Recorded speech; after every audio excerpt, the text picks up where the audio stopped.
Hello everybody.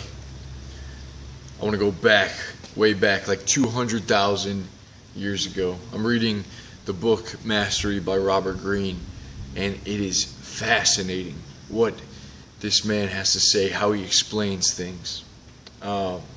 Very profound. And let's go back 200,000 years ago. He talks about animals and what makes us unique to animals and how we evolved. How primates have the ability, humans have the ability to become masters. And where does this start from? Now, he talks about animals such as elephants and giraffes, cattle, and you will notice that their eyes are on the side of their heads.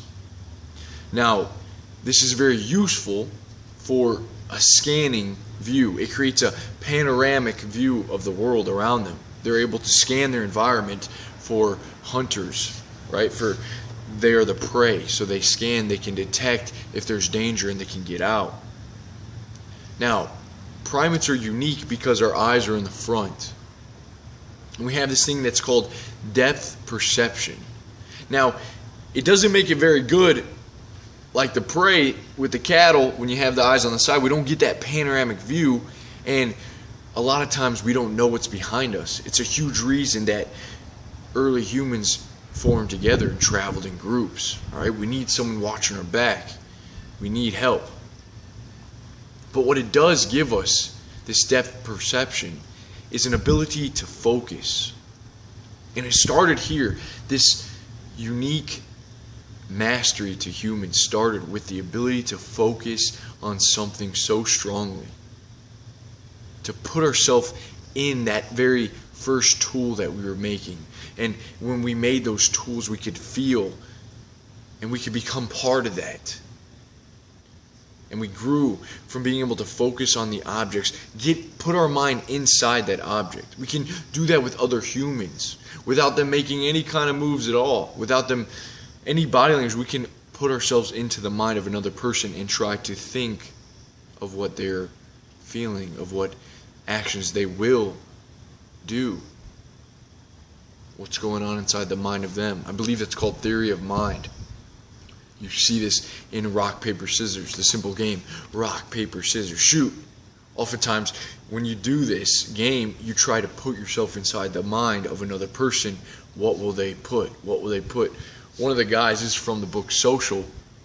He won 436 straight. He beat 436 people straight. He was a master salesman, and he said that it was from his ability to read people.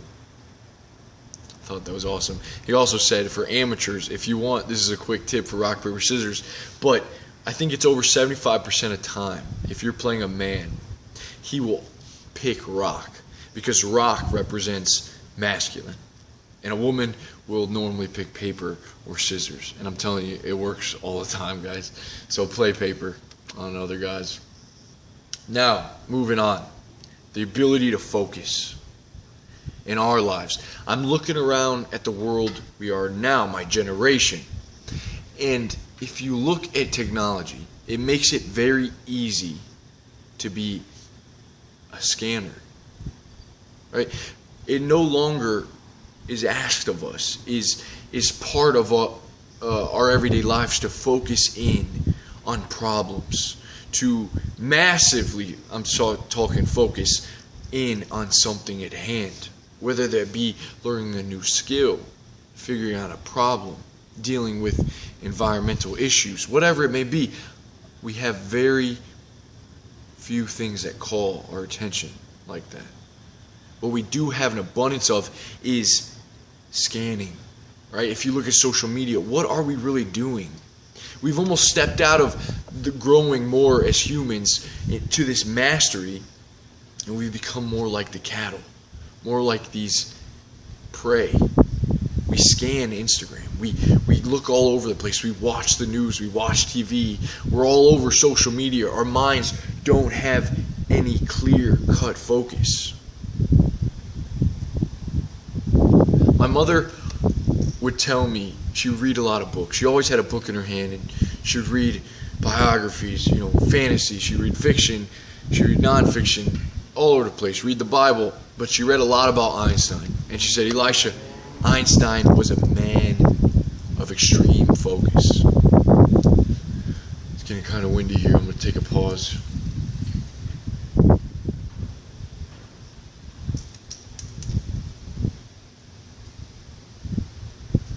Einstein was a man of extreme focus. She would say, imagine if we could have that same focus in our lives. That's what made him a genius. A lot of people say Einstein was a genius and he was this abstract, crazy thinker. But if you read about Einstein, he was pretty concrete in his thinking. He knew his strengths and he knew his weaknesses. He would look at images he would look at trains and clocks and people and come up with these theories. He came up with the simple relativity and general relativity, also known as the curvature of space-time. He did this by applying massive focus to his area where he knew he had strength in. He was not a scanner. I think that's very important in our lives, that we figure out our strengths and weaknesses and that we apply our focus to this. Right? That takes a lot of effort because I think a lot of us are used to being very passive. In the world we live in now, there's so much quick stimulus that when we are passive, it makes us live for the moment. We're not really worried about mastery. Mastery it sounds old, it sounds foreign. Who is a master? We think of kung fu, karate masters, and masters of the piano, Mozart, stuff like that. But mastery is a very human thing. And when we're passive, we're regressing back. Instead of moving forward, focusing in on things, that's human capacity at its finest.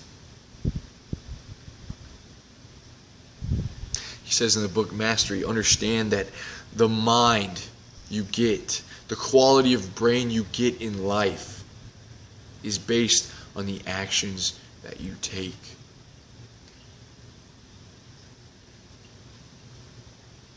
So I ask that we take time to figure out what we're doing in this life, if we're just being scanners, or if we're applying focus, if we're growing, if we're going with the grain and evolving as human beings.